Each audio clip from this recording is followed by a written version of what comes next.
This is something that is so key for someone that finds it hard and struggles not to overeat.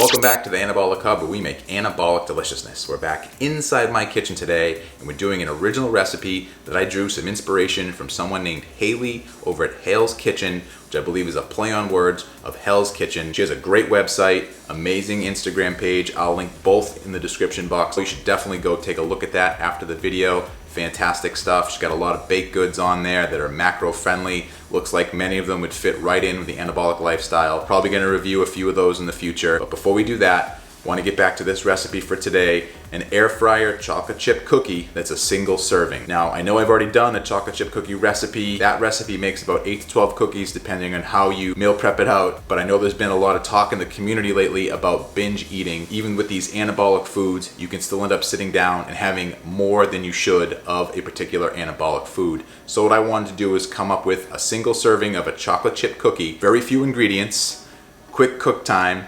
You eat it, you're done, and there's no more temptation. That is the goal with today's recipe. Is it as good as my original chocolate chip cookie? No, but I'd still say it's an 8 out of 10, where that one was probably a 9 out of 10. Either way, this is definitely gonna get the job done. It's gonna be loaded with protein. It's gonna make you feel full. There's not gonna be any temptation after it, and it's totally gonna kill that cookie craving that you might have. So, with no further ado, let's get things started by having a look at the ingredients. Here we go. Oat flour, vanilla-based casein protein powder, baking powder, unsweetened almond milk, sugar-free chocolate chips. So even though it's very few ingredients, we're still going to be mixing together some dry ingredients, adding in a wet ingredient, and definitely going to be having some anabolic deliciousness. So let's get things started here by combining our dry ingredients first. First dry ingredient that we have is 30 grams of our oat flour that is pre-measured and on the money.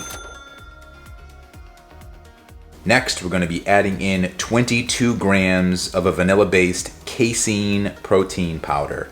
Casein, not whey. You can use whey, but the end product will be dry, and this batter will likely be very soupy and make a mess out of your air fryer. So, casein, please. Thank you. 22 grams. Then you need 1/4 teaspoon or 1 gram of your baking powder. Not baking soda, baking powder. 1 gram or 1/4 teaspoon. Going in. And that's it, 3 dry ingredients. Now you want to mix up those ingredients here. You can just use a spoon and stir them if you want, but what we're gonna do here is take our little fork and we're gonna do some mini sifting, because why not? We might as well still sift the ingredients together, especially with just 1 gram of the baking powder that's in there. We wanna make sure that gets as well dispersed as we can throughout the dough, so we're gonna do that here.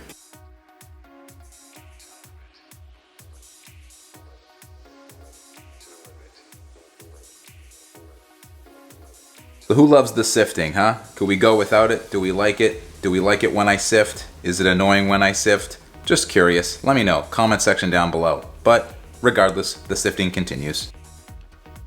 Sifting done. Now it's time to add our only wet ingredient to the mixture here. Again, we're trying to keep this super simple. We're gonna be adding in some unsweetened almond milk next. Depending upon your casein protein powder, you're gonna need anywhere from 50 to 100 grams of almond milk. So add it in slow, stir it each time, wait till you get the right consistency, which I'm going to show you here in a second. But let's get started here with our first 50 grams of almond milk. I like to use a tablespoon as a guide. There's about 15 grams in each tablespoon, at least this one, so I know I'm not gonna over pour if I'm using this. You don't need it if you have a steady hand and you can control how much almond milk's coming out. You don't need it. I like to use it. Just makes me feel like I have a little security blanket, because the last thing we want is for this batter to turn out soupy. You can see here after the first 50 grams roughly of almond milk that we put in, it's still too dry, batter's still too crumbly. We need to add in a little bit more. And this is the consistency that you're looking for here. I added about 100 grams of almond milk in here. You don't want it to be too soupy, so you want to get this type of consistency here. If the batter's too soupy, it's not going to cook right. And if you used whey, you already messed up. But you want to have just the right amount. It should be a little tough to stir. Just the right amount of consistency here where you can stir it, but it's still a little tough to move your spoon through it. That's when you know you have the right consistency and you're ready to fold in your chocolate chips. Now we have 7 grams of our sugar-free chocolate chips, pre-measured and on the money, of course. You want to put in most of these, mix them in with your batter, hold a few out. You're going to want to put those on top before you put the cookie into the air fryer. But let's put in most of these now and stir them into our batter. I held out 8 chips to put on top. Just wanted to break in real quick here to remind you to gently, very gently press the like button. Smash the like button. Consider subscribing if you're not subscribed, and let's talk about anabolic chocolate chip cookies. Have you tried my original recipe? Have you tried somebody else's? Let's talk about them down in the comment section below. All right, back to the video. After you've finished mixing in your chocolate chips, what you want to do is cut out a piece of parchment paper that's going to fit into your air fryer basket. Try to get your dough as close to the center of the parchment paper as you can so it fits in nicely into your air fryer. And you want to form a nice thin cookie, which is just how it's going to come out once it's finished cooking. So how you form it is how big it's going to be. It will inflate a little bit during the cooking process, but after we let it cool, it's going to shrink back down to normal cookie size. So let's start forming a cookie here right in the center.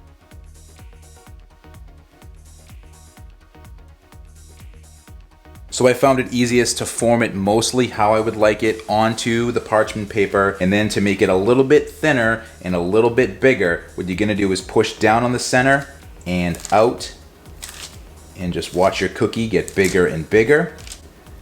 Now, because we are air frying this cookie and we're not gonna really have a ton of time to let it sit over a few days, you don't want it to be too mushy in the middle. It's not gonna have enough time to set and sit. We're gonna wanna eat this right away. So the thinner you make it, the less mushy it's going to be, the crispier it's going to be, and crispy is all relative, but we're gonna get more of that authentic cookie texture right away by thinning out the cookie as much as we can so that when it cooks up, it's gonna come out, cool off even faster, not take as much time to have to deflate, if you will, and then we'll be ready to enjoy almost immediately. So I've thinned out my cookie here, and that's about as big as it's going to come out. Like I said, it will inflate through the cooking process, but after it cools, it's going to come back down to about this height, if you will. So next step, and the final step before it goes into the air fryer, is to put on the rest of our chocolate chips. And we have the rest of the chocolate chips put onto our cookie. Next step is to put this into our air fryer that we've preheated at 350 degrees Fahrenheit or 175 degrees Celsius, and we're going to cook this for exactly 8 minutes.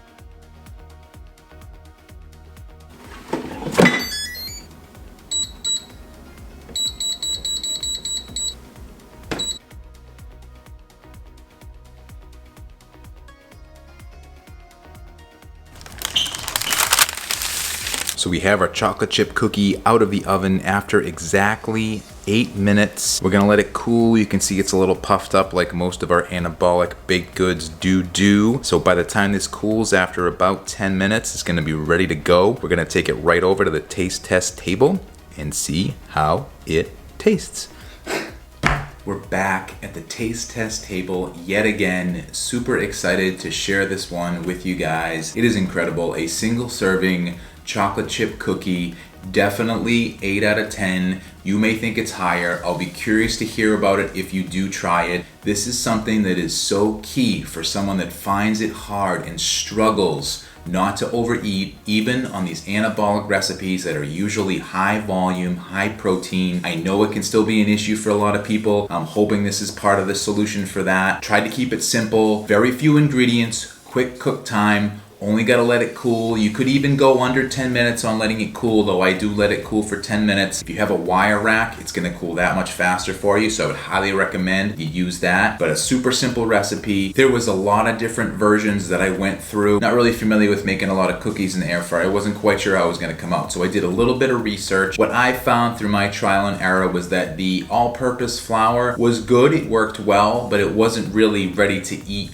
right away. I feel like those need to kind of sit and they get better as they go. I didn't feel like I could get an all-purpose single serving chocolate chip cookie to be ready in a short amount of time. And that's the whole goal with this, is so this is ready to eat, and then once you eat it, you're done and you're full and you're satisfied. All-purpose flour wasn't quite getting that done. It didn't taste quite as good. I'd say it was probably a 7 out of 10 at best when I tried it. I also tried coconut flour, and that looked the best, but unfortunately it tasted a little burnt. So I didn't think that the flavor was right. The texture was okay, but wasn't quite like the oat flour. Once I started using the oat flour, I got the right texture. It cooled off the quickest. It was ready to eat. It was the best option for having something ready as quick as possible and not having to make a large portion amount of it. If you've seen any of my other cookie recipes, especially the original chocolate chip cookie recipe that I did that was baked in the oven, it's a lot of ingredients. One of the key ingredients I found in that was ricotta cheese. I was going to work it into this recipe, but I just didn't see a way to include that when we're trying to keep it simple here. I didn't think in the air fryer that it made that much of a difference when I did use it, so it wasn't like it was a make or break on texture or flavor or anything like that, like it was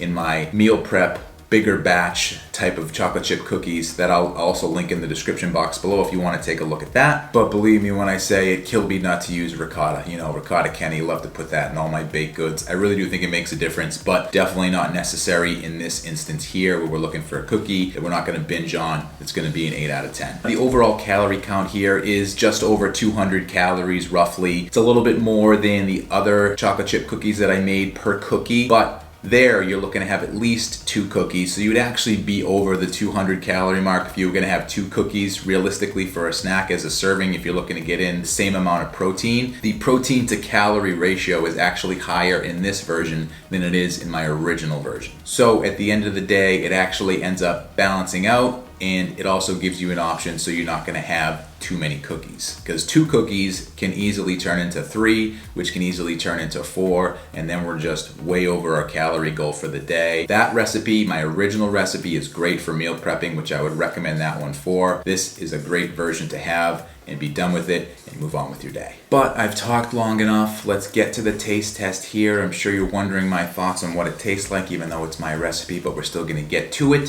First bite, best bite. Don't care what you say, always is, always will be. Here we go. Nothing to choose from, just one cookie. Let's dive into it.